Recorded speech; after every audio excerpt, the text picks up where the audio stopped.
आशीष Wadia sir, physics गुरुजी, अपने YouTube channel physics गुरुजी में आपका स्वागत करता हूं। इस चैनल में अपन बात करेंगे फिजिक्स के टॉपिक पे। मैं आपको समझाऊंगा सिंपल लैंग्वेज, कोशिश करूँगा कि आपको सिंपल लैंग्वेज में फिजिक्स समझा सकूं। तो बच्चों, इस चैनल में हम स्टार्टिंग में मैं आपको 11th क्लास की वीडियो अपलोड कर रहा हूँ। 11th क्लास के टॉपिक हम डिस्कस करेंगे स्टार्टिंग में। उसके बाद फिर मैं आपको 12th क्लास की वीडियोज़ भी अपलोड करूँगा। सबसे पहले अपन शुरू करते हैं 11th क्लास का first topic, unit and dimension. इसका लिए लेक्चर फर्स्ट है यूनिट एंड डायमेंशन का। 11th क्लास का बेसिक टॉपिक है और बहुत काम का टॉपिक है। नीट के ऊपर, कंपटीशन के ऊपर इसमें बहुत क्वेश्चन आते हैं। हालांकि मैं आपको इसके क्वेश्चन अपन डिस्कस करेंगे। लास्ट तक के क्वेश्चन में सारे आपको इस वीडियो अगली वीडियो में डिस्कस कराऊंगा नीट में आए हुए। तो बच्चों चलो शुरू करते हैं यूनिट एंड डायमेंशन को। इसके पहले अगर आपने हमारे चैनल को सब्सक्राइब नहीं किया है तो सब्सक्राइब कर लें। चलिए बच्चों शुरू करते हैं यूनिट डायमेंशन को। पहला टॉपिक हमारे यूनिट एंड डायमेंशन का है फिजिकल क्वांटिटी। बच्चों सबसे पहले हम समझते हैं फिजिकल क्वांटिटी एक्चुअल में होती क्या है। तो बात करते हैं फिजिकल क्वांटिटी की। तो फिजिकल क्वांटिटी में जैसा कि हम देख पा रहे हैं कि हमारे पास यहाँ पर दो वर्ड्स हैं, फिजिकल एंड क्वांटिटी। दो वर्ड्स हम यहाँ पर देख पा रहे हैं, physical and quantity. Physical and quantity में ध्यान रखो बच्चों, फिजिकल का मतलब क्या होता है? फिजिकल का मतलब होता है फिजिकल प्रॉपर्टी से। इससे मतलब है यहाँ पर, तो फिजिकल से मतलब यहाँ फिजिकल प्रॉपर्टी से है। फिजिकल प्रॉपर्टी अभी मैं आपको एग्जांपल तो समझाता हूँ क्या होती है फिजिकल प्रॉपर्टी। सेकंड वर्ड जो हमारा बेटा यहाँ पे वो है क्वांटिटी। क्वांटिटी का मतलब होता है बच्चों मेजरेबल, यानी कि जिसका आप मेजरमेंट कर सकते हो इन फॉर्म ऑफ यूनिट्स। दो तरह के मेजरमेंट हम करते हैं जनरली। एक हमारा मेजरमेंट होता है क्वांटिटी की फॉर्म में, जिससे हम मेजर करते हैं 1 बनाना, 2 बनाना, 3 बनाना। हम पेन को मेजर करते हैं 1 पेन, 2 पेन, 3 पेन, इस तरह से। ये हमारे मेजरमेंट होता है क्वांटिटी के बेसिस पे। और सेकंड मेजरमेंट हमारा होता है यूनिट के बेसिस पे, जिसमें हम यूनिट यूज़ करते हैं। जैसे लाइक हम मेजर करते हैं 1 kilo sugar, 1 metre, 1 litre, 1 kilometre, that's why. तो दोनों प्रॉपर्टीज़ होनी चाहिए। अगर दोनों प्रॉपर्टीज़ किसी चीज़ में मिलती है तो वो कहलाती है हमारी फिजिकल क्वांटिटी। तो बच्चों फिजिकल क्वांटिटी की डेफिनेशन क्या हो गई? Any physical property that can be measure is called physical quantity. जिसे हम मेजर कर सकते हैं वो हमारे क्या कहलाता है? फिजिकल क्वांटिटी कहलाती है। अब चलो समझते हैं फिजिकल प्रॉपर्टी को। मैं आपको समझाता हूँ एग्जांपल के थ्रू। जैसे सपोज मानो मैं आपको एग्जांपल के थ्रू समझाने की कोशिश करता हूँ फिजिकल प्रॉपर्टी का। तो मैंने कहा आपके सामने एक इमेज आपको दिखाई दे रही होगी। इस इमेज में मैं आपसे पूछना चाहूँ कि बताओ बच्चों ये कौन है, तो आप कहोगे सर इसका नाम तो आप क्या कैसे बताएंगे। या मैं आपसे इसका नाम पूछना चाहूँ तो आप कहोगे सर इसका नाम तो नहीं बताया जा सकता, लेकिन हाँ इतना कह सकते हैं कि ये पक्का डॉक्टर ही होगा। अच्छा, मैं आपसे पूछूं कि आपको कैसे पता लगा कि ये डॉक्टर है? मैंने तो ऐसा कुछ कहा ही नहीं आपसे। तो आप कहोगे सर सिंपल सी बात है, इसके गले में स्टेथोस्कोप डला हुआ है, वाइट कोट इसने पहना हुआ है। सिंपल सी बात है, ये एक डॉक्टर की ही निशानी होती है। डॉक्टर ही इन चीज़ों को पहनता है, नॉर्मल व्यक्ति तो क्यों पहनेगा। और इसीलिए हम कह सकते हैं कि एक डॉक्टर ही होगा। अब बात करते हैं और क्या क्या प्रॉपर्टीज़ है जो हमने इनकी देखी, और क्या क्या चीज़ें हैं जो आपने इसकी देखी। वो है जैसे फेयर स्किन हो गई, ब्राउन हेयर हो गए, हाइट हो गई, वेट हो गए। ये सारी प्रॉपर्टीज़ जो हमने देखी, इसके लिए मुझे किसी एक्सपेरिमेंट की ज़रूरत नहीं है, मुझे किसी से पूछने की ज़रूरत नहीं है, मुझे कोई लेबोरेटरी किसी कुछ भारी चीज़ की मुझे ज़रूरत नहीं है। ये प्रॉपर्टीज़ मैं सिंपली ऑब्जर्व कर सकता हूँ और सिंपली मैं इसको देख सकता हूँ।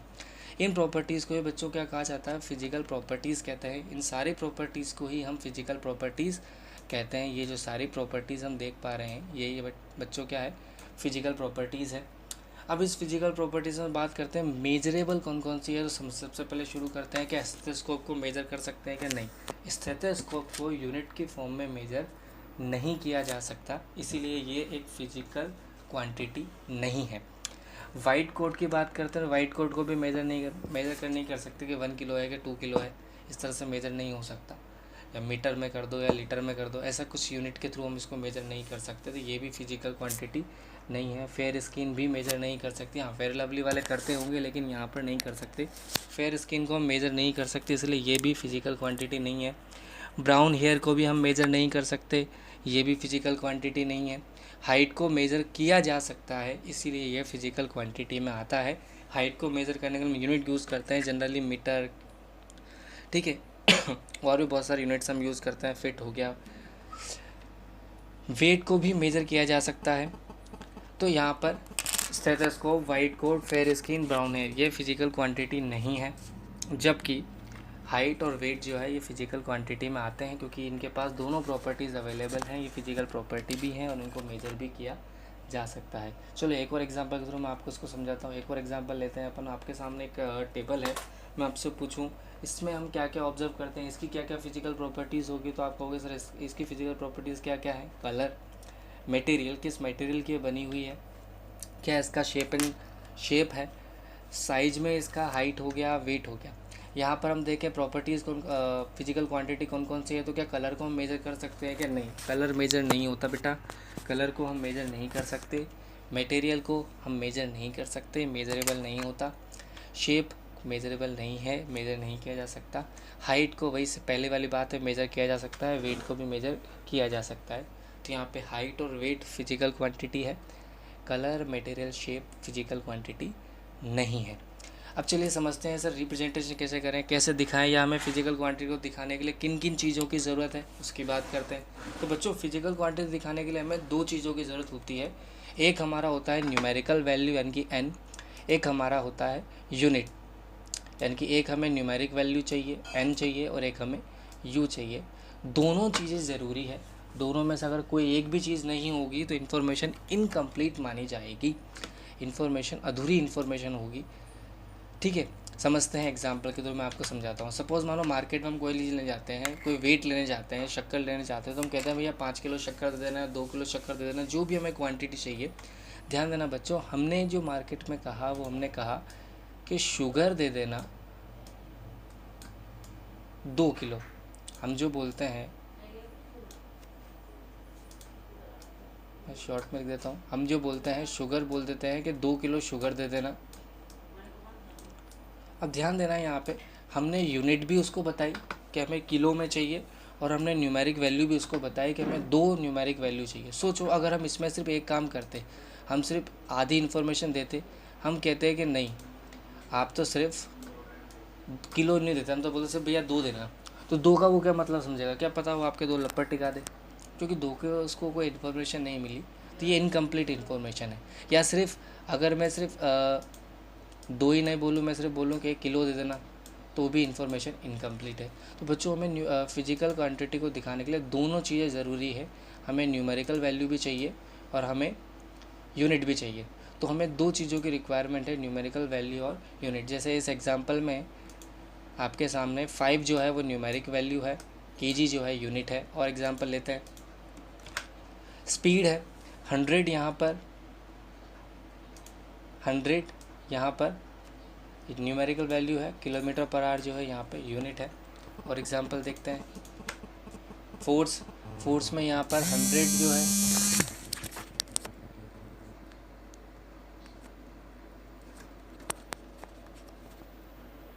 हाँ तो बच्चों यहाँ पर फोर्स में 100 जो है वो यहाँ पर न्यूमेरिक वैल्यू है, यहाँ पर 100 हमारे लिए न्यूमेरिक वैल्यू है। और ये जो n है ये यूनिट है, इसे हम न्यूटन बोलते हैं, न्यूटन इसी ये यूनिट का नाम है।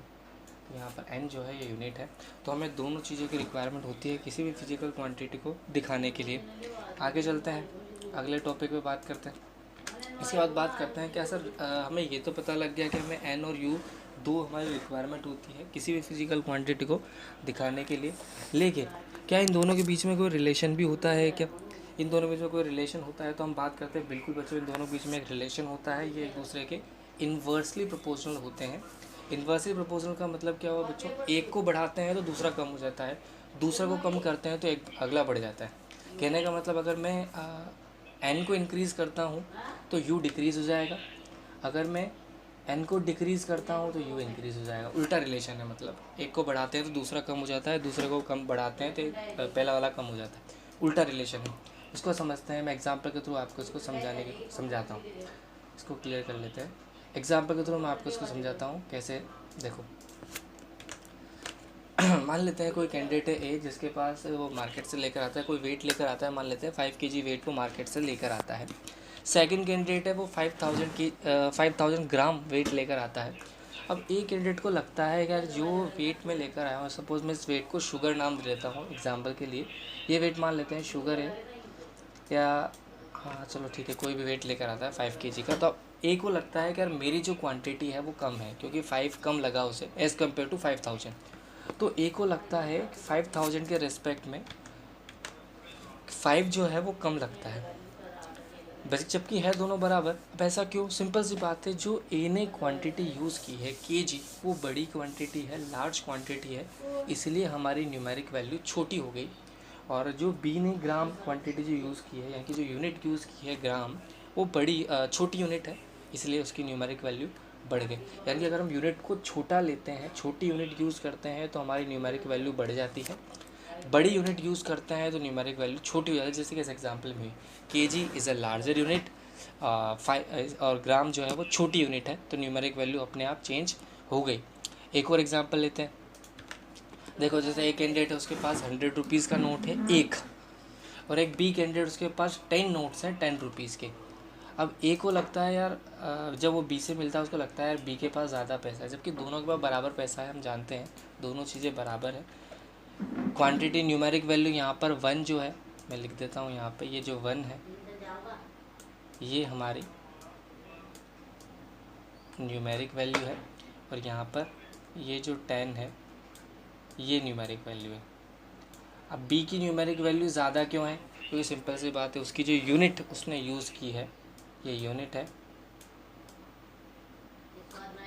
और इसके लिए ये यूनिट है। तो जो यूनिट बी ने यूज़ की है वो छोटी यूनिट है, तो न्यूमेरिक वैल्यू बढ़ गई। और ए ने जो यूनिट यूज़ किया 100 रुपीज़ का जो नोट है, वो जो यूनिट यूज़ की है वो बड़ी यूनिट है, तो उसकी न्यूमेरिक वैल्यू कम हो गई। तो बच्चों, आई होप आप समझ गए होंगे कि अगर हम यूनिट को बढ़ा देते हैं तो न्यूमेरिक वैल्यू छोटी हो जाती है, और यूनिट को कम कर देते हैं, छोटी यूनिट यूज़ लेते हैं, तो न्यूमेरिक वैल्यू बढ़ जाती है। यानी कि दोनों में उल्टा रिलेशन है, इन्वर्सली प्रोपोर्शनल ये होते हैं। आगे चलते हैं। अब बात करते हैं सर यूनिट क्या होती है। आप बहुत देर से यूनिट को यूज़ किए जा रहे हो, तो हम समझते हैं यूनिट क्या होती है। तो बच्चों, यूनिट एक स्टैंडर्ड होते हैं, स्टैंडर्ड जिन्हें कंपेयर करके हम मेजरमेंट कर सकते हैं। Unit is the thing that is use for measurement, but it is a standard thing.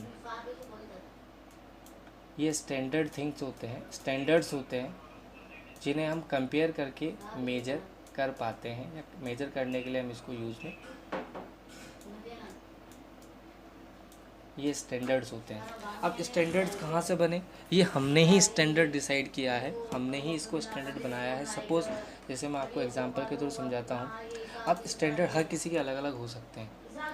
Example से सपोज़ मानो, जब हम कोई मार्केट में जाते हैं, कुछ चीज़ तुलवाते हैं, तो हमारे पास इस तरह का डिवाइस उसके पास होता है, दुकानदार के पास।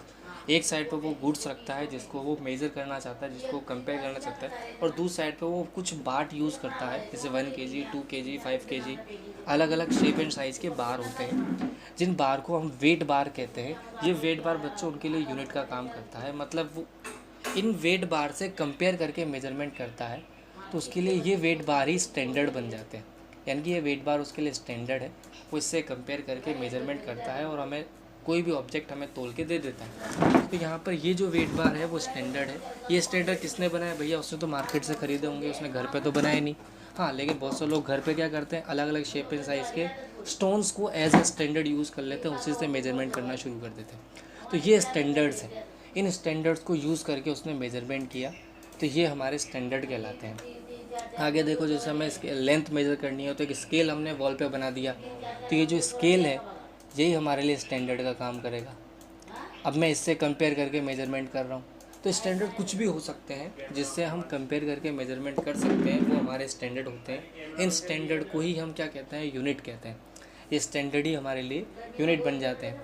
अब जैसे ही लोगों को यूनिट का मतलब समझ में आया, तो लोगों ने क्या किया, अपनी अपनी यूनिट्स देना शुरू, अलग अलग स्टैंडर्ड मानने शुरू कर दिए। जैसे कोई पत्थर को मान के, अलग अलग शेप एंड साइज़ के स्टोन को मान के मेज़र कर रहा है, कोई लेंथ को मेज़र करने के लिए एक रॉड को के थ्रू मेज़र कर रहा है, अपने हाथ के थ्रू लेंथ मेज़र से बोलते हैं अपन 1 हाथ 1 हाथ 2 हाथ 3 हाथ, उस तरह से अपने अपने यूनिट मेज़रमेंट करने लगे।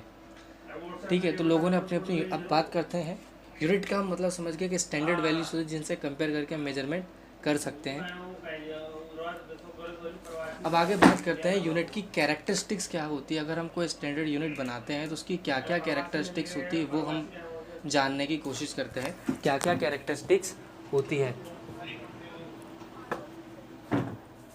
क्या क्या कैरेक्टरिस्टिक्स उसकी होती है यूनिट की। तो हम समझते हैं, पहले तो वो जो यूनिट हम बना रहे हैं, जो भी स्टैंडर्ड हमने बनाए हैं, वो अवेलेबल होने चाहिए, इजी टू अवेलेबिलिटी उनकी होनी चाहिए।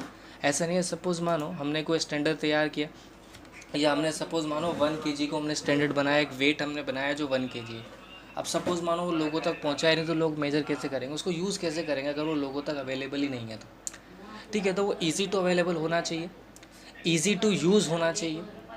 कैसा होना चाहिए बच्चों, ईज़ी टू यूज़ होना चाहिए। ऐसा नहीं है उसको उससे मेजरमेंट करना मुश्किल हो जाए तो वो हमारे किसी काम की नहीं है। इनवेरिएबल होनी चाहिए। इनवेरिएबल से मेरा मतलब है कि वो टेम्परेचर से अफेक्ट ना हो या किसी भी अदर फिजिकल कंडीशन से वो अफेक्ट नहीं होनी चाहिए। ऐसा नहीं है सर्दी में हमारा 1 मीटर जो है वो छोटा हो जाए सिकुड़ के, और गर्मियों में स्ट्रेच कंप्रेस हो, मतलब उसके एक्सपेंड हो जाए और उसकी जो लेंथ है वो बढ़ जाए। तो ऐसा नहीं हो गर्मियों में हमारा 1 मीटर ज़्यादा हो जाए, सर्दियों में कम हो जाए, तो ऐसा नहीं होना चाहिए। अगला है वैलिडिटी, भैया इंटरनली एक्सेप्टेबल होना चाहिए। ऐसा नहीं हो हमारी कंट्री में चलता हो, दूसरी कंट्री वाले समझते ही नहीं उस चीज़ को। तो भैया अगर आपको मार्केट से कोई चीज़ लानी होगी तो कैसे लाओगे, या बाहर दूसरी कंट्री से कोई चीज़ मंगवानी होगी तो कैसे मंगवाओगे, वहाँ तो यूनिट चलती ही नहीं है।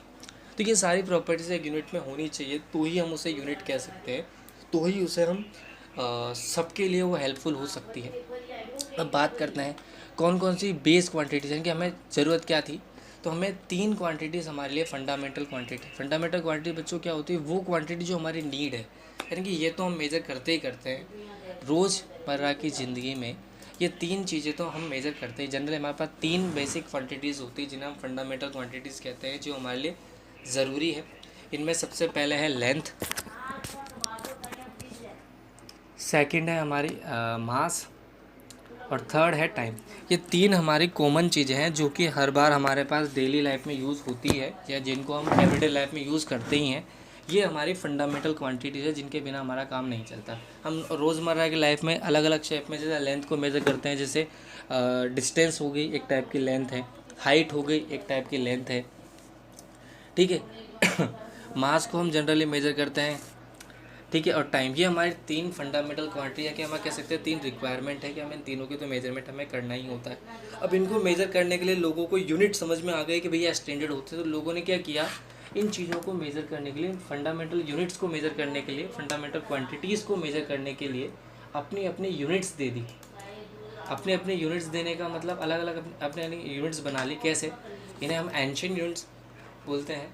जैसे लोगों ने अपने जैसे लोग इस तरह से डिजिट के थ्रू मेज़र करने लगे, अपने फिंगर को यूज़ करने लगे मेज़रमेंट के लिए, अपने हैंड को यूज़ करने लगे मेज़रमेंट के लिए, अपने फुट को यूज़ करने लगे मेज़रमेंट के लिए। लोगों ने अपनी अपनी यूनिट्स बना ली, ठीक है। ये देखो, ये एक यूनिट बन गई। अब होता क्या है, हर कैंडिडेट के लिए, जैसे मैं सपोज एग्जांपल लेता हूँ, फुट को लेता हूँ। अब हर कैंडिडेट की फुट की लेंथ अलग अलग है। लंबा व्यक्ति है, उसके फुट की लंबाई ज़्यादा है, तो हमारे तो फुट की जो मेज़रमेंट है वो चेंज हो जाएगा। तो ये जो यूनिट लोगों ने बनाई है ये सही नहीं है। सपोज़ मैं मेज़र करता हूँ तो आंसर कुछ और आता है, कोई छोटा बच्चा मेज़र करेगा तो आंसर कुछ और आएगा, बड़ा मेज़र करेगा तो आंसर कुछ और आएगा। तो हमारे पास ये जो यूनिट्स हैं ये काम की नहीं थी। हमने यूनिट्स का मतलब तो हम समझ गए थे, यूनिट के अकॉर्डिंग तो ये चीज़ सही थी, लेकिन वेरी कर रही थी, अलग अलग लोगों के लिए अलग अलग थी, तो हम इसको यूज़ नहीं कर सकते। तो हमने साइंटिस्ट कहा कि भैया यार तो गड़बड़ हो गया मामला, कोई ऐसी यूनिट दो जो चेंज ना हो, कोई भी मेज़र करे चेंज ना हो। लोगों ने कहा यार बात तो सही है, साइंटिस्टों ने सोचा यार बात तो सही है, ये जो लोग कह रहे हैं बात तो सही कह रहे हैं, ऐसे ये यूनिट जो बनाई गई है सही नहीं है। तो हमें एक सिस्टम दिया गया, यानी कि हमने क्या किया, एक सिस्टम बनाया, एक लैब बनाई गई। उस लैब में 1 मीटर को फिक्स कर दिया कि भैया 1 मीटर डिस्टेंस इतनी है, अगर आपको मेज़र करना है तो यहाँ आओ। इससे इक्वल लेंथ का एक स्केल तैयार करके मार्केट में पहुँचा दिया, और वो स्केल हम यूज़ करते हैं मेजरमेंट के लिए। तो वैसे ही सिस्टम बनाए गए मेजरमेंट के, अलग अलग कंट्रियों ने अपने अपने यूनिट्स दी। अलग अलग कंट्रीज़ में अलग अलग स्टैंडर्ड थे, जैसे हमारे यहाँ अलग स्टैंडर्ड है, दूसरी कंट्री में जाओगे, चाइना में जाओगे, वहाँ उनके स्टैंडर्ड अलग हैं, जापान में जाओगे उनके स्टैंडर्ड अलग हैं। तो इस तरह से लोगों ने अपने अपने सिस्टम दिए। तो 3 सिस्टम जनरली हम पढ़ते हैं। पहला हमारा होता है MKS सिस्टम, जो कि एक ब्रिटिश सिस्टम है। दूसरा हमारा होता है CGS, इसी का छोटा रूप होता है, इसी का छोटा सिस्टम होता है CGS, ये भी ब्रिटिश सिस्टम है। और थर्ड हमारा होता है फ्रेंच सिस्टम, यानी कि FPS सिस्टम। अब बात करते हैं ब्रिटिश सिस्टम, यानी कि जो हमारा MKS सिस्टम है वो क्या कहता है, M का मतलब यहाँ पर है बच्चों मीटर से, यानी कि वो कहते हैं कि लेंथ को हम मीटर में मेज़र करेंगे, मास को हम किलोग्राम में मेज़र करेंगे, टाइम को हम सेकंड में मेज़र करेंगे। तो MKS सिस्टम ने क्या किया, 1 मीटर को फिक्स कर दिया, जैसे कि मैं भी आपको एग्जांपल बता रहा था, 1 मीटर को फिक्स कर दिया, 1 किलो को फिक्स कर दिया कि 1 किलो मास इतना है, इससे कंपेयर करो और मेजरमेंट करो। अब उससे क्या हुआ, 1 मीटर लेंथ फिक्स हो गई, कोई भी मेजर करे आंसर सेम आने वाला है, चाहे छोटा बच्चा मेजर करे चाहे बड़ा मेजर करे। तो हमारी जो प्रॉब्लम थी वो सॉल्व हो गई। इसी की छोटी यूनिट है सेंटीमीटर, किलोग्राम की छोटी यूनिट है ग्राम, और सेकंड तो क्या चेंज हो ही नहीं रहा है, तो सेम है। तो ये CGS सिस्टम हो गया, C for centimetre, G for gram and S for second. अच्छा, फ्रेंड्स में चलता था फिट, उन्होंने कहा कि नहीं हम लेंथ को फिट में मेजर करेंगे, मास को पाउंड में मेजर करेंगे, LP में मेजर करेंगे, LB है ये, LP नहीं है, LB है ये। तो मास को जो है हम पाउंड में मेजर करेंगे और टाइम को जो है हम सेकंड में मेजर करेंगे, ठीक है। अब हुआ क्या, लोगों ने ऐसे अलग अलग कंट्रीज़ के अलग अलग स्टैंडर्ड थे। अब बात क्या हुई, सपोज़ मानो हमारे कंट्रीज़ में तो कोई दिक्कत नहीं थी, हमारे कंट्री में जितने भी लोग थे ब्रिटिश सिस्टम यूज़ करते थे। सपोज़ मानो हम ब्रिटिश में ब्रिटेन में रहते हैं, तो वहाँ पर जो लोग हैं वो ब्रिटिश सिस्टम यूज़ करते थे।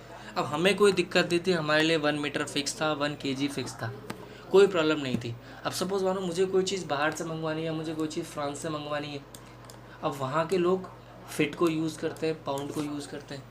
अब वहाँ अगर मैं कोई ऑर्डर प्लेस करता हूँ तो मैं कहता हूँ कि भैया इतने किलो भेज दो, अब किलो तो वो समझते ही नहीं है, वो तो पाउंड समझते हैं, उनके यहाँ तो पाउंड चलता है और वो मेजर भी उसी को करते हैं। अब दिक्कत ये आ गई कि वो पाउंड समझता नहीं, वो किलोग्राम समझता नहीं है, हम पाउंड समझते नहीं है। चलो ठीक है, हम कन्वर्ट करना सीख भी लेते हैं, तो 1 यूनिट में तो आप कन्वर्ट कर भी लोगे। अलग अलग कंट्रीज़ के अपने अपने स्टैंडर्ड होते हैं, हर कंट्री के स्टैंडर्ड के अकॉर्डिंग हम चेंज कर पाएँ ऐसा ज़रूरी नहीं है, या हर कन्वर्जन हमें याद हो ऐसा ज़रूरी नहीं है। तो प्रॉब्लम तो अब भी थी, यानी कि प्रॉब्लम हमारे पास अब भी यही थी कि इंटरनेशनली एक्सेप्टेबल की यूनिट नहीं थी जो हम यूज़ कर रहे थे, यानी कि जो हमारे स्टैंडर्ड थे वो इंटरनेशनली एक्सेप्टेबल नहीं थे। प्रॉब्लम तो हमारे सामने अब भी थी, ठीक है। तो हमने अब, अच्छा मैं आपको पहले कुछ कन्वर्जन बता देता हूँ। जैसे जो कन्वर्जन हम जनरली यूज़ करेंगे, मास कन्वर्जन में 1 kg वहाँ पर कितना होता है, 1000 ग्राम होता है, पाउंड में ये इतना होता है, ये चीज़ ध्यान रखना, हमें न्यूमेरिकल में काम आएगा। 1 LB में इतने kg इतने ग्राम होते हैं, है ना। तो ये 3 यूनिट में कन्वर्जन तो हमें आना चाहिए, ऐसे लेंथ कन्वर्जन है, इनको तो हमें आना ही चाहिए। बाकी अलग, अब दिक्कत क्या थी भाई यार, हर यूनिट में हम कन्वर्ट कर पाएँ ऐसा ज़रूरी नहीं है, ये तो गड़बड़ मामला हो गया। तो हमने कहा यार ये तो मामला सही नहीं है, प्रॉब्लम तो अभी भी हमारे सामने वही है। तो हमने क्या किया, साइंटिस्ट के बाद फिर गए वापस, क्या यार आपके सिस्टम में तो प्रॉब्लम आ गई, आपने जो सिस्टम दिए थे उसमें दिक्कत आ गई, हम बाहर से कोई चीज़ मंगाते हैं तो जाने क्या बोलता है, पाउंड पाउंड जाने क्या करता है, तो समझते हम है नहीं। तो साइंटिस्ट ने कहा यार बात तो सही है, हम ऐसी स्टैंडर्ड दें जो इंटरनेशनली वैलिड हो, हर कोई उसको समझे। तो हमने क्या किया, सारे कंट्रीज़ को मिला के, सब कंट्रीज़ के समझदार व्यक्ति को बुलाया और बोला कि भैया अपने अपने स्टैंडर्ड हमारे सामने रखो और अपने अपने स्टैंडर्ड को हमारे सामने रखो, और जो हमें सबसे ईजी लगेगा, जो सबसे अच्छा होगा, उसे हम SI सिस्टम है कि इंटरनेशनली वैलिड कर देंगे। एक सिस्टम तैयार किया गया बच्चों, SI सिस्टम। ये सिस्टम जो भी स्टैंडर्ड देता है वो इंटरनेशनली वैलिड होते हैं। अच्छा, जब तक ऐसा सिस्टम बना था, अब तक हमारे पास 3 फिजिकल क्वांटिटी बेस थी, यानी कि जो फंडामेंटल थी, 3 फिजिकल क्वांटिटीज़ हमारे लिए मेन थी, ज़रूरी थी। जब तक ऐसा सिस्टम आया तब तक इन बेस क्वांटिटी, फंडामेंटल क्वांटिटीज़ों की काउंट बढ़कर 7 हो गई, और 2 सप्लीमेंट्री क्वांटिटीज़, अभी समझेंगे अपन दोनों का। सप्लीमेंट्री क्वांटिटी का क्या मतलब होता है। अच्छा बच्चों, ये जो बेस क्वांटिटीज़ हम पढ़ रहे हैं, जो कि पहले 3 थी अब 7 हो गई, इन बेस क्वांटिटीज़ की रिक्वायरमेंट हमारे लिए वैसी है जैसे हमें इंग्लिश को पढ़ने के लिए, लिखने के लिए अल्फ़ाबेट्स की रिक्वायरमेंट होती है, वैसे ही फिज़िक्स को पढ़ने समझने के लिए हमें इन 7 बेस क्वांटिटीज़ की रिक्वायरमेंट होती है, यानी कि हमारे लिए एज अल्फ़ाबेट काम करती है। अब बात करते हैं इनकी, समझते हैं कौन कौन सी है ये 7 अल्फ़ाबेट्स जो हमारे हैं फिज़िक्स के। तो सबसे पहले है लेंथ, इसकी SI यूनिट क्या हो जाएगी बच्चों, मीटर। सेकंड है मास, इसकी SI यूनिट हो जाएगी किलोग्राम। टाइम की second, electric current ampere, temperature की केल्विन, अमाउंट ऑफ मैटर की मोल, इंटेंसिटी ऑफ लाइट की कैंडेला। ये हमारी यूनिट्स हैं, ठीक है। अब इसके बाद बात करते हैं सप्लीमेंट्री क्वांटिटीज़ क्या होती है भाई। सप्लीमेंट्री या तो जैसे अपन जानते हैं कब आती है, जब हम फेल हो जाते हैं, हम जितने हमारे पासिंग मार्क्स होते हैं उतने नहीं आ पाते, तो हम कहते हैं यार सप्लीमेंट्री आ गई, दोबारा एग्ज़ाम देना पड़ेगा। सप्लीमेंट्री क्वांटिटीज यानी कि हमारी ज़रूरत जो थी इन 7 क्वांटिटीज़ से फुलफ़िल नहीं हुई, हमें और ज़रूरत पड़ी, तो दो क्वांटिटीज़ और दी गई। पहली है एंगल, जो कि हमारे पास जनरली एंगल होता है, इसकी यूनिट क्या होती है बच्चों, रेडियन। एक हमारे पास होता है सॉलिड एंगल, जो कि 3D एंगल होता है। एक स्फीयर से अगर मैं शेप कट करता हूँ कोन की शेप में, तो कोन के जो एंगल बना, कोन ने जो एंगल फॉर्म किया, वो हमारा कहलाता है सॉलिड एंगल। ये हमारा सॉलिड एंगल है, ये हमारा सॉलिड एंगल है। ये 3D एंगल होता है। इसकी यूनिट क्या होती है बच्चों, स्टेरेडियन। ठीक है, तो हमारे पास टोटल 9 बेस क्वांटिटीज़ हो गई, 9 फंडामेंटल क्वांटिटीज़ हो गई। 7 तो हमारे पास बेस क्वांटिटी है, इसी 2 हमें सप्लीमेंट्री क्वांटिटी की और ज़रूरत पड़ी। यानी कि हमारी ज़रूरत, यानी कि हमारे फिजिक्स के हिसाब से हमारे पास टोटल 9 अल्फ़ाबेट्स हैं। ठीक है, 7 ये एंड 2 these, ये 9 अल्फ़ाबेट्स की हेल्प से ही हम पूरी फिजिक्स को समझेंगे, पूरी फिजिक्स को पढ़ने की, पूरे फिजिक्स के लॉस को समझेंगे। आगे चलते हैं। इसके बाद अपना अगला टॉपिक पे चलते हैं, डिफरेंस क्या है। एक और क्वांटिटी, एक तो हमने बेस क्वांटिटी पढ़ी बच्चों, एक अपने पास होता है डेराइव्ड क्वांटिटीज़। दोनों में क्या डिफरेंस होता है, तो फंडामेंटल क्वांटिटीज़ जो होती है, बेस क्वांटिटी जो होती है, ये इंडिपेंडेंट होती है, आपस में एक दूसरे पे डिपेंड नहीं करती। ठीक है, इसको हमने क्या बोलता है, ये सेम वैसी है जैसे अपने अल्फा। और डेराइव्ड क्वांटिटी क्या होती है, जो डिपेंड करती है बेस क्वांटिटी पर, यानी कि ये अपनी वैल्यू के लिए बेस क्वांटिटी पर डिपेंड करती है। समझाता हूँ कैसे। जैसे इंग्लिश में अल्फ़ाबेट्स होते हैं ABCD, A B पे डिपेंड नहीं करता, B C पे डिपेंड नहीं करता, A C पे डिपेंड नहीं करता, बट इनकी हेल्प से ही हम डिफरेंट डिफरेंट वर्ड्स बना सकते हैं, अलग अलग कॉम्बिनेशन यूज़ करते हुए, और इतने वर्ड बनाए जा सकते हैं जिसकी कोई लिमिट नहीं है। सिमिलरली ये हमारे अल्फ़ाबेट्स हैं, जो बेस क्वांटिटीज़ हमने पढ़ी है अभी तक, 7 बेस क्वांटिटीज़ अकॉर्डिंग टू ऐसे सिस्टम जो हम पढ़ी है, ये हमारे लिए अल्फ़ाबेट्स हैं। इन्हीं के डिफरेंट डिफरेंट कॉम्बिनेशन को यूज़ करते हुए हम डेराइव्ड क्वांटिटीज़ बनाते हैं, जो कि हमारे लॉस को डिफ़ाइन करती है, हमारे फिजिक्स के रूल्स एंड रेगुलेशंस को डिफ़ाइन करती है। तो आई होप बच्चों आपको समझ में आ गया होगा फंडामेंटल क्वांटिटी डेराइव्ड क्वांटिटी में क्या डिफरेंस होता है। फंडामेंटल क्वांटिटीज़ हमारे लिए बेस होता है, फंडामेंटल के हमारे अल्फ़ाबेट्स होते हैं। इनके डिफरेंट डिफरेंट कॉम्बिनेशंस को यूज़ करते हुए हम उसको बनाते हैं डेराइव्ड, और डेराइव्ड क्वांटिटीज़ इन्हीं का कॉम्बिनेशन होती है, इन्हीं को यूज़ करते हुए हम डेराइव्ड क्वांटिटीज़ बनाते हैं। इसके बाद हम अगली बात करेंगे डायमेंशन एनालिसिस की, जो कि इसका अगला पार्ट है। हाँ, तो बस इसके बाद अपना अगला पार्ट है डायमेंशन फॉर्मूला या डायमेंशन एनालिसिस। अब बात करते हैं किसी भी मतलब सबसे पहले समझते हैं डायमेंशन क्या होती है बच्चों। तो डायमेंशन को समझने का मतलब क्या होता है, डायमेंशन फॉर्मूला क्या बताता है, ये डिपेंडेंसी बताती है। समझाता हूँ कैसे। जैसे सपोज़ मैं आपको एग्जांपल से समझाता हूँ। जैसे मानो एक एग्जांपल मैं लिया, लेंथ को लेता हूँ मैं। लेंथ की ऐसा यूनिट क्या होती है, मीटर। अब ध्यान देना, चूँकि ये एक बेस क्वांटिटी है, फंडामेंटल क्वांटिटी है, मतलब ये दूसरे पर डिपेंड नहीं करेगी, तो इसकी जो डायमेंशन लिखी जाएगी वो लिखी जाएगी m0। m0 का मतलब होता है बच्चों, यहाँ पर इसको m0 का मतलब होता है, m का मतलब है यहाँ पर मास से। ध्यान देना, नोटेशन हम ये यूज़ करेंगे। m का मतलब हमारा मास है, l का मतलब हमारे पास लेंथ है, t का मतलब हमारे पास टाइम है। तो यहाँ पर m का मतलब है बच्चों मास, तो ये मास पर डिपेंड नहीं करता, इसीलिए इसके ऊपर नोटेशन क्या आया बच्चों, 0। लेंथ, एल का मतलब है बच्चों लेंथ, लेंथ पर ये डिपेंड करता है कितनी पावर है इसके ऊपर, इसके ऊपर पावर है 1, तो मैंने यहाँ भी पावर लगा दी 1। टी यानी कि टाइम, टाइम इसमें नहीं है, यूनिट में टाइम नहीं है, मतलब ये टाइम पे डिपेंड नहीं करता, इसलिए मैंने इसके ऊपर लगा दिया 0। इसका मतलब ये ओनली लेंथ पर डिपेंड करता है, ना ये मास पे डिपेंड करता है, ना टाइम पे करता है, ना किसी दूसरे पर करता है। ठीक है, मैं सेकंड एग्जांपल लेता हूँ, मास। मास की यूनिट क्या हो जाएगी, केजी। अब केजी का मतलब देखो, एम के ऊपर मैंने 1 लगा दिया, एल के ऊपर 0, क्योंकि लेंथ इस यूनिट में है ही नहीं, टाइम इसमें है ही नहीं, तो टाइम भी 0, एल भी 0, इससे मास पे डिपेंड करेगा। सिमिलरली सेकंड जो है उसमें T1 आ जाएगा, M0 L0, यानी कि ये सिर्फ टाइम पे डिपेंड करता है। इस तरह से करंट जो है वो सिर्फ करंट पे डिपेंड करेगी, ये टेम्परेचर पे करेगा, ये मोल पे करेगा, ये इंटेंसिटी पे करेगा। तो ये हमारी डायमेंशन एनालिसिस क्या बताती है, डायमेंशन फॉर्मूला हमें क्या बताता है, किसी भी फिजिकल क्वांटिटी का रिलेशन बताता है बेस क्वांटिटीज़ से। हमारे यहाँ कि हम कह सकते हैं कोई भी वर्ड, जैसे सपोज़ हम कह सकते हैं कोई भी फिजिकल क्वांटिटी हुई, वो किन किन अल्फ़ाबेट से यूज़ होकर बनी है, वो डायमेंशन फॉर्मूला बताता है। या हम कह सकते हैं कोई भी फिजिकल क्वांटिटी जो है, डेराइव्ड क्वांटिटी जो है, उसमें कौन कौन सी बेस क्वांटिटीज़ यूज़ हुई है, वो डिपेंडेंसी हमें डायमेंशन फार्मूला बताता है। अच्छा, डायमेंशन फार्मूला को लिखने के लिए हमें हमेशा बड़े कोष्टक में इसको लिखा जाता है, लार्ज ब्रैकेट में इसको लिखा जाता है हमेशा, जैसे कि मैंने यहाँ लिख रखा है, सब में लार्ज ब्रैकेट लगा रखा है, लार्ज ब्रैकेट में इनको लिखा जाता है। और एग्जांपल के तौर मैं को समझाता हूँ, डेराइव्ड क्वांटिटीज़ की भी हम डायमेंशन फार्मूला सीखते हैं, आपको और क्लियरिफाई होगा डायमेंशन क्या बताना चाहती है।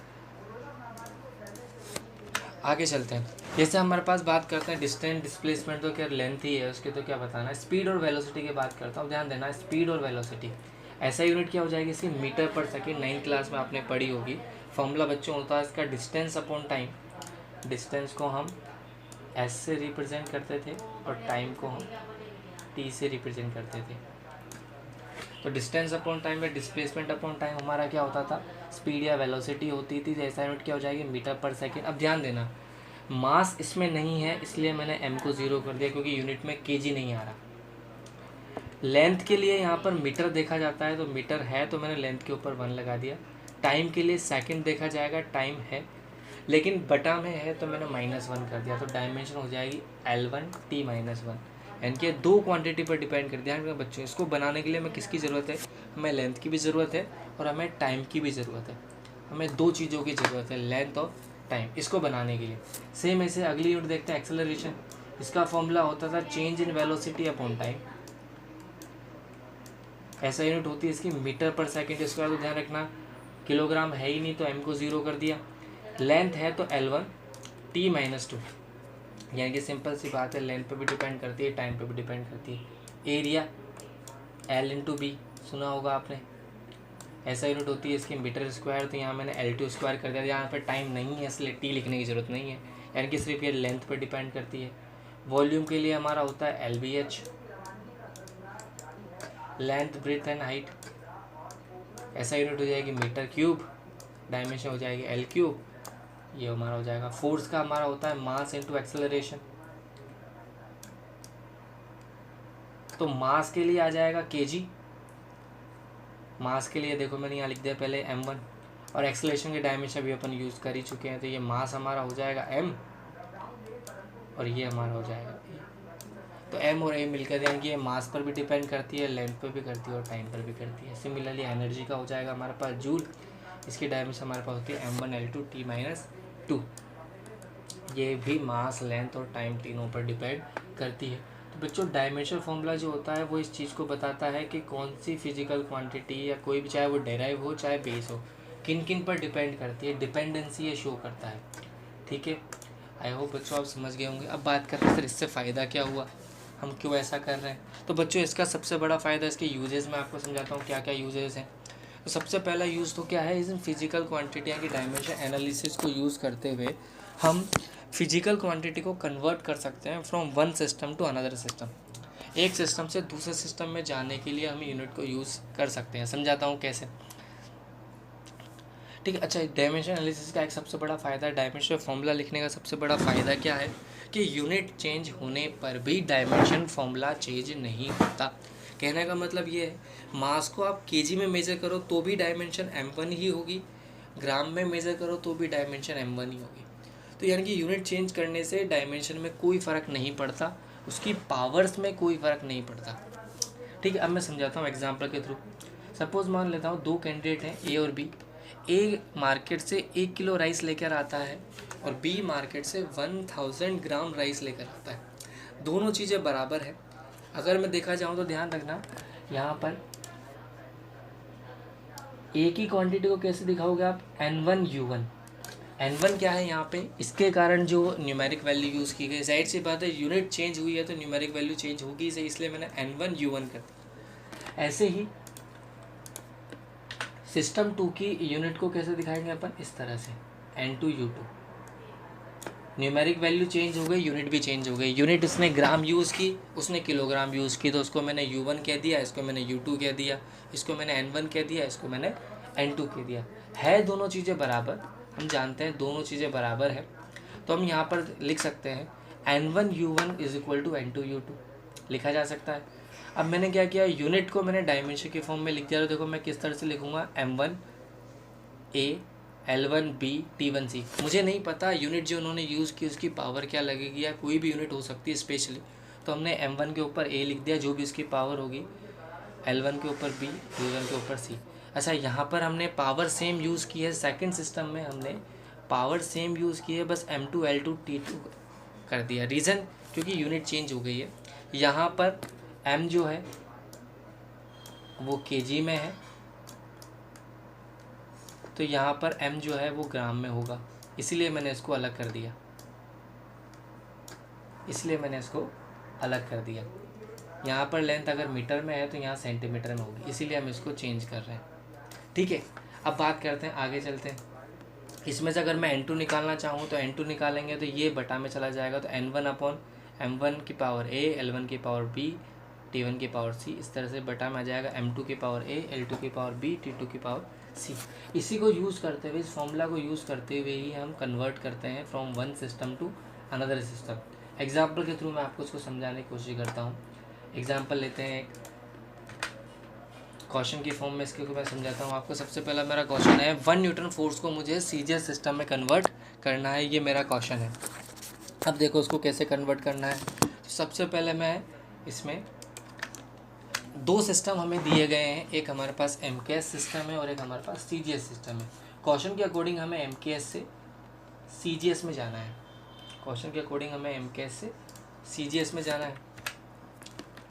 ठीक है। अब देखो गिवन क्या है, हमें 1 न्यूटन फोर्स दिया गया है। फोर्स की ऐसा यूनिट अभी हम लिख कर आए हैं जस्ट, तो हमें ऐसा यूनिट की ज़रूरत क्यों है, क्योंकि इसके थ्रू ही हम डायमेंशन लिख पाएंगे। तो फोर्स की डायमेंशन हमारे पास क्या होती है, ये हमारे पास फोर्स की डायमेंशन है, इधर लिख देता हूँ मैं यहाँ पर, ये हमारा M1, ये हमारा L1 और ये हमारा T की पावर -2, ये हमारी डायमेंशन है। अब ध्यान देना, हमें कन्वर्ट करना है इसको, तो कन्वर्ट करने के लिए सिंपली kg को कन्वर्ट कर दिया मैंने ग्राम में। ध्यान देना, kg को मैंने ग्राम में कन्वर्ट कर दिया, मीटर को मैंने सेंटीमीटर में कन्वर्ट कर दिया, ख़त्म। हमें पता है 1 kg में कितने ग्राम होते हैं, 1000 ग्राम, तो 1 kg को मैंने ग्राम में कन्वर्ट कर दिया। 1 मीटर में कितने सेंटीमीटर होते हैं, 100 सेंटीमीटर, तो 1 मीटर को मैंने सेंटीमीटर में कन्वर्ट कर दिया, सॉल्व कर लिया। सॉल्व करते ही मेरा आंसर आ गया, कितना आया, 10 की पावर 3 और 2 5 ग्राम सेंटीमीटर पर सेकंड स्क्वायर। सेकंड कोई चेंज ही नहीं हुआ, इसको ऐसे कैसे रखते हैं। अच्छा, सीजीएस यूनिट क्या होती है फोर्स की, तो वो डायन होती है। तो 1 न्यूटन इज इक्वल टू कितना हो गया अपना, मैं यहाँ लिख देता हूँ। तो इसको अपने को रिलेशन को अपने को ध्यान रखना है कि 1 न्यूटन जो है अपना वो 10 की पावर 5 डायन के बराबर होता है। इस रिलेशन को ध्यान रहे, 1 न्यूटन हमारे पास 10 की पावर 5 डायन के बराबर होता है। अच्छा, इसका उल्टा रिलेशन अगर अपन ले, डायन जो है हमारा सीजीएस यूनिट है, अगर हम सीजीएस से MKS में जाते हैं तो इसका उल्टा हो जाएगा, 10 की पावर -5 हो जाएगा। तो ये हमारा कन्वर्जन का तरीका होता है। सिंपली हमें यूनिट को कन्वर्ट करना है, इसीलिए हम उसका चाहे तो हम उसका डायमेंशन फॉर्मूला भी लिख कर भी डायमेंशन फॉर्मूले से ही हम यूनिट लिख पाते हैं। ठीक है, आगे चलते हैं। एक और एग्जांपल के थ्रू मैं एक और एग्जांपल लेता हूँ, फिर एक एग्जांपल आपको ट्राई करना है। ठीक है, एक एग्जांपल और लेते हैं। सेकंड क्वेश्चन हमारा सेम इस तरह से, इस बार हमें 1 जूल एनर्जी को कन्वर्ट करना है सीजीएस सिस्टम में। अब देखो सिंपल सी बात है, वही हमें दो सिस्टम दिए गए, MKS system, CGS system. MKS से CGS में हमें जाना है, वही हमारा गिवन जो है एनर्जी की यूनिट कहाँ से लिख रही, डायमेंशन से, ये रही डायमेंशन। तो M1 तो kg लिख दिया, L2 यानी कि मीटर स्क्वायर लिख दिया, और सेकंड स्क्वायर क्योंकि T की पावर -2 है। अब इसको कन्वर्ट करते हैं, वही सिंपल सी बात है, वही सेम प्रोसेस है। kg को कन्वर्ट कर दिया ग्राम में, मीटर को कन्वर्ट कर दिया सेंटीमीटर में, स्क्वायर है तो मैंने भी स्क्वायर कर दिया। तो 10 की पावर 3 और 2 × 2 स्क्वायर है तो 4 हो जाएगा, तो टोटल हो गया 10 की पावर 7। अर्ग यहाँ पर CGS यूनिट है, तो हमें 1 जूल को हमने CGS में कन्वर्ट कर दिया। उल्टा करना होगा, अगर CGS से MKS में जाना होगा तो 10 की पावर -7 जूल हो जाएगा। एक क्वेश्चन आपके लिए, ट्राई करो, 1 मिनट के लिए स्क्रीन क्लोज करो, उसको ट्राई करो फटाफट। चलिए शुरू करते हैं, आ जाओ। ठीक है, वही चीज़ बात है, भाई दो सिस्टम हमें दिए गए, MKS सिस्टम, CGS सिस्टम में हमें जाना है। गिवन डेटा हमारे पास वही है। इस बार यूनिट उसने खुद ने दे दी तो मुझे कोई परेशानी होगी ही नहीं, हमें सिर्फ कन्वर्ट करना है। यहाँ पर किलोग्राम है ही नहीं, सिर्फ मीटर है तो मीटर को कन्वर्ट कर दिया सेंटीमीटर में, तो 100 इंटू, तो इसको 100 से मल्टीप्लाई करेंगे तो अपना आंसर आ जाएगा। Simple question. आई होप बच्चों आपको फर्स्ट यूज़ समझ में आ गया होगा डायमेंशन एनालिसिस का। इसके थ्रू हम कन्वर्ट कर सकते हैं सिंपल फॉर्म में, कोई प्रॉब्लम हमें नहीं आती, सिंपली हमारा कन्वर्जन होता है। आगे चलते हैं, सेकंड यूज़ डायमेंशन एनालिसिस का। अच्छा, इसका सेकंड यूज़ क्या है बच्चों, इसके थ्रू हम पता लगा सकते हैं कोई इक्वेशन जो साइंटिस्टों ने दी है वो करेक्ट है या नहीं है, यानी कि वो डायमेंशनली करेक्ट है या नहीं है, उसका पता भी हम इसके थ्रू चेक कर सकते हैं कि हम उसकी करेक्टिविटी चेक कर सकते हैं वो करेक्ट है या नहीं है। कैसे चेक करते हैं, उसके लिए डायमेंशन ने कहा कि भैया हमारे कुछ रूल रेगुलेशन है, उन रूल रेगुलेशन के बिहाफ पर ही हम कह सकते हैं कि वो करेक्ट है या नहीं है। कोई भी इक्वेशन हो सकता है या कोई भी रिलेशन हो सकता है। कौन कौन से रूल्स है, तो सबसे पहले बात करते हैं रूल 1। इक्वेशन डायमेंशनली करेक्ट तभी हो सकती है बच्चों जब उसका LHS, जाहिर सी बात है इक्वेशन जब 2 पार्ट होंगे, एक लेफ्ट हैंड साइड वाला पार्ट, एक राइट हैंड साइड वाला पार्ट, अगर दोनों की डायमेंशन बराबर है तो हमारी इक्वेशन डायमेंशनली करेक्ट मानी जाएगी। ये डायमेंशन एनालिसिस का पहला रूल है। दूसरा रूल क्या कहता है, डायमेंशन एनालिसिस कहती है कि भैया 2 क्वांटिटीज़ को हम तभी ऐड और सब्सट्रैक्ट कर सकते हैं जब उनकी डायमेंशन बराबर हो या उनकी डायमेंशन सेम हो।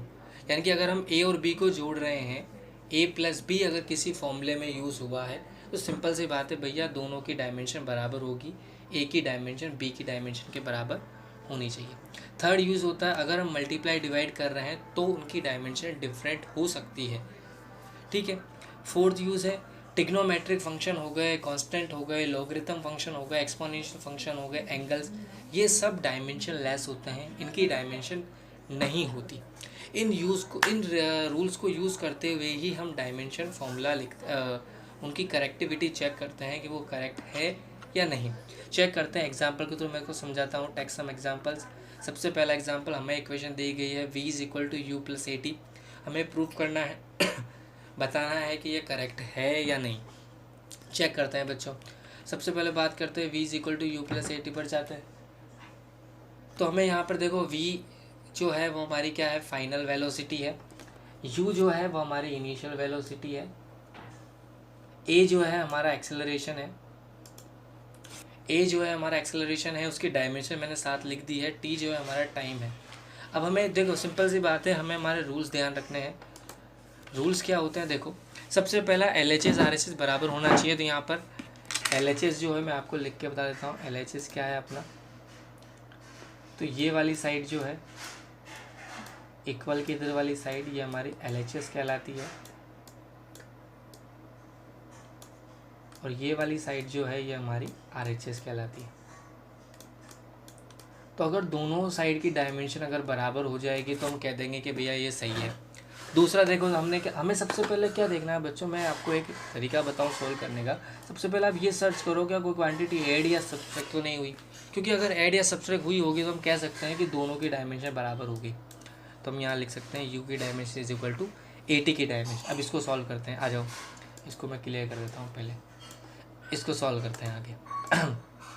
देखो हमें रूल 1 में या रूल 2 में से कोई भी एक रूल अगर प्रूफ होता है, दूसरा भी ऑटोमेटिक सही हो जाएगा, तो हम कह सकते हैं कि हमारी इक्वेशन करेक्ट है। अब चेक करते हैं, v की डायमेंशन = u की डायमेंशन = at की डायमेंशन। at को मैंने अलग अलग कर दिया, a की डायमेंशन इंटू t की डायमेंशन, a की डायमेंशन इंटू t की डायमेंशन। आगे चलते हैं, डायमेंशन पुट कर दी मैंने, v की जगह v की डायमेंशन पुट कर दी, u की जगह u की डायमेंशन पुट कर दी, a की जगह a की कर दी, t की जगह t की डायमेंशन पुट कर दी। इनको सॉल्व करते हैं भैया, t की पावर -2 और 1 कट के t की पावर -1 बन जाएगा। तो सॉल्व करेंगे, देखो तीनों साइड की डायमेंशन बराबर आ गई, सब तरह से डायमेंशन बराबर आ गए, तो हम कह सकते हैं कि भैया ये जो फॉर्मूला हमें दिया गया था ये डायमेंशनली करेक्ट है। भैया ये करेक्ट है, समझ रहे हो?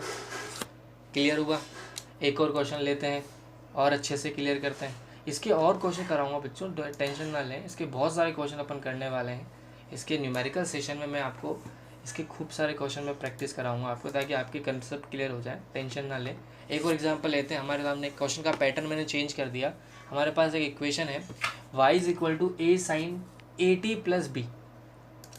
हमें एक इक्वेशन दे रखी है, हमें पूछा गया है, उसने खुद ने कह दिया कि भैया ये डायमेंशनली करेक्ट है, उसने खुद ने कह दी ये बात कि डायमेंशनली करेक्ट है। हमें बताना है हमें यहाँ पर बताना है ए और बी की डायमेंशन हमें बतानी है। उसमें पूछा है dimension of A and B. चलिए शुरू करते हैं, अच्छा क्वेश्चन है, शुरू करते हैं। सबसे पहले गिवन डेटा हमें जो दिया गया है वो लिख लेते हैं। इक्वेशन हमें दे रखी है, वाई क्या है, यहाँ पर डिस्प्लेसमेंट है, ए हमारा एम्पलीट्यूड है, ए और बी यहाँ पर कांस्टेंट है, टी यहाँ पर टाइम है। अच्छा, हमें क्या देखा था, तरीका क्या था हमारा, कोई क्वांटिटी अगर प्लस हो रही है तो उस पर जोड़ दो। यहाँ पर देखो पहली चीज़ तो ध्यान रखना, रूल नंबर 4, टिग्नोमेट्रिक फंक्शन आ गया है तो वो डायमेंशन लेस होगा। ए टी प्लस बी को प्लस किया गया है मतलब दोनों की डायमेंशन बराबर होगी। तो हम कह सकते हैं भैया ए टी प्लस बी किसके अंदर है, टिग्नोमेट्रिक फंक्शन के अंदर। दोनों यूज़ को यूज़ करते हुए देखो डायमेंशन पुट करेंगे, sine A T plus B की dimension is equal to A T की dimension plus is equal to B की डायमेंशन। डायमेंशन पुट करके मैं इनको सॉल्व करा रहा हूँ तो ये डायमेंशन लेस क्वांटिटी हो गई, ये हमारी डायमेंशन लेस क्वांटिटी हो गई, ये हमारी डायमेंशन लेस क्वांटिटी हो गई। इसको मैंने अलग अलग कर दिया, बी की जगह बी। अब मुझे कंपेयर करना है, सिंपली कंपेयर कैसे करना है, एक बार मैं इसको कंपेयर करूँगा इससे और एक बार इसको कंपेयर करूँगा इससे और सॉल्व कर लूँगा। देखो कैसे,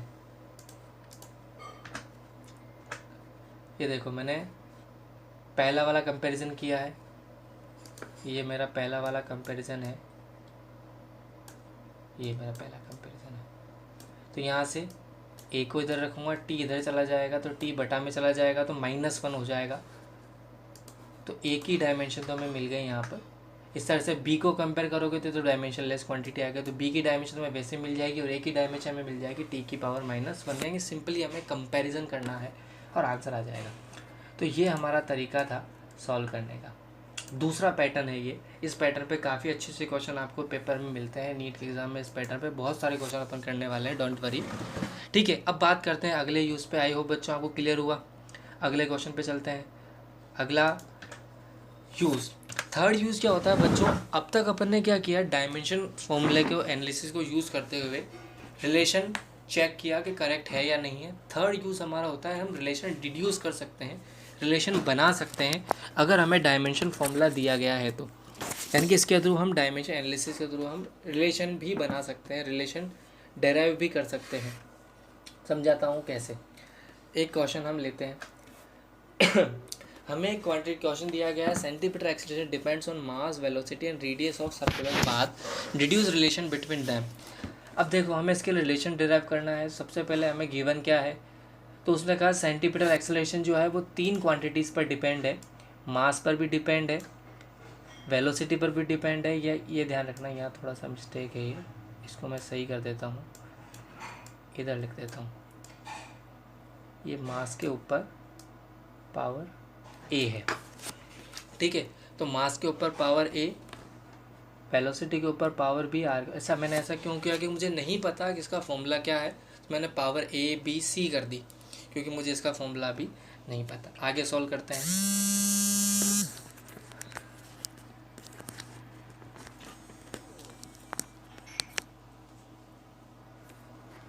आगे सॉल्व करते हैं।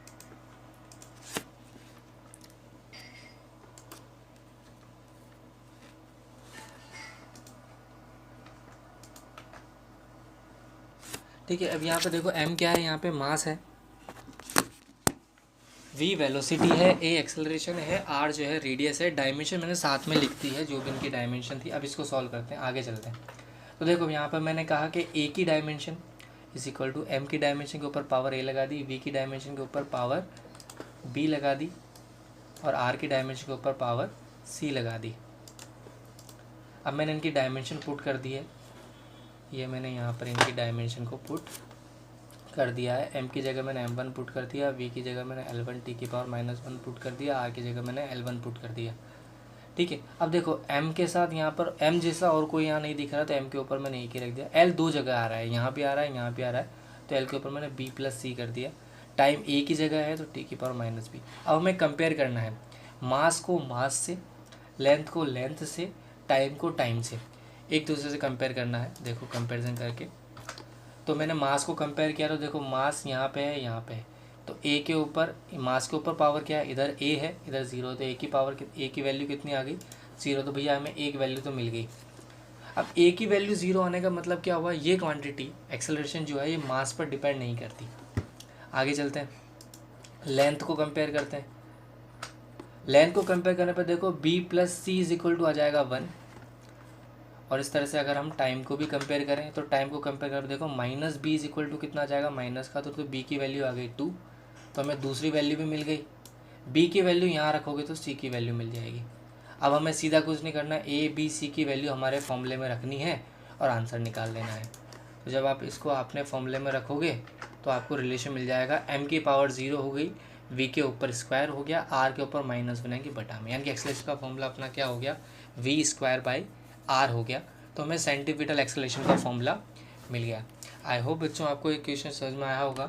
इस पैटर्न पर भी बहुत सारे क्वेश्चन नीट में पूछे गए हैं, बहुत सारे क्वेश्चन क्या अक्सर क्या हर बार पूछे जाते हैं। मोस्टली क्वेश्चन इस पैटर्न पे बहुत क्वेश्चन बनते हैं, तो अगली वीडियो में मैं इसके ऊपर बहुत सारे क्वेश्चन करवाने वाला हूँ। स्पेशली डायमेंशन एनालिसिस पर हम बहुत सारे क्वेश्चन करने वाले हैं, ठीक है। अब आगे चलते हैं, चलो ठीक है। डायमेंशन एनालिसिस के फ़ायदे हमने सोचे, अब इसके कुछ ना कुछ नुकसान भी थे, इसके कुछ ना कुछ डिसएडवांटेज भी हैं। अब हम बात करते हैं इसके क्या क्या कमियां हैं, इसमें लिमिटेशंस क्या क्या है डायमेंशन एनालिसिस। सबसे पहली लिमिटेशन ये है कि डायमेंशन एनालिसिस के थ्रू हम उन क्वांटिटीज़ को डेराइव नहीं कर सकते, उन क्वांटिटीज़ का रिलेशन डेराइव नहीं कर सकते जो मोर देन 3 क्वांटिटीज़ पर डिपेंड करती है। जैसे अभी हमने एक क्वेश्चन किया था, उस पर 3 क्वांटिटीज़ पर वो डिपेंड कर रही थी, मास, वेलोसिटी और रेडियस। अगर वो 3 से ज़्यादा पर डिपेंड करती तो हम उस क्वेश्चन को सॉल्व ही नहीं कर पाते, तो ये सबसे बड़ी कमी है। अगला, अगर जो क्वांटिटी डायमेंशन लेस है उनको हम डिराइव नहीं कर सकते। जैसे किसी इक्वेशन में अगर ट्रिग्नोमेट्रिक फंक्शन आ जाए, लॉगरिथम फंक्शन आ जाए, तो उसे हम डिराइव नहीं कर सकते according to our dimension analysis. ये हमारा सेकंड बड़ा प्रॉब्लम हुआ। थर्ड होता है, अगर कोई इक्वेशन डायमेंशनली करेक्ट हो जाए तो डेफिनेट है करेक्ट होगी, लेकिन अगर इनकरेक्ट साबित हो गई तो कंफर्म नहीं कह सकते आप, यानी कि श्योर नहीं कह सकते कि वो इनकरेक्ट होगी। हो सकता है वो करेक्ट हो सकता है इनकरेक्ट हो। तो डायमेंशनली इनकरेक्ट होने पर हम इक्वेशन को डेफिनेटली इनकरेक्ट नहीं कह सकते, ये ध्यान रखना है। इसके ऊपर क्वेश्चन आया है बच्चों। तो ये डायमेंशन एनालिसिस की लिमिटेशंस है, और यहाँ पर हमारा चैप्टर का फर्स्ट पोर्शन कंप्लीट होता है। इसका सेकंड पोर्शन है बच्चों मेजरमेंट, जो कि मैं इसकी आपको न्यूमेरिकल एक्सरसाइज कराऊंगा। पहले बहुत सारे लास्ट ईयर्स के न्यूमेरिकल हम करने वाले हैं अगले सेशन में। तो आई होप बच्चों आपको ये वीडियो अच्छी लगी होंगी, आई होप आपको समझ में आया होगा। इसके बाद अगर कोई प्रॉब्लम हो तो आप कमेंट सेक्शन में लिख सकते हैं। वीडियो को लाइक करें, शेयर करें, सब्सक्राइब करें। थैंक यू बच्चों, थैंक यू।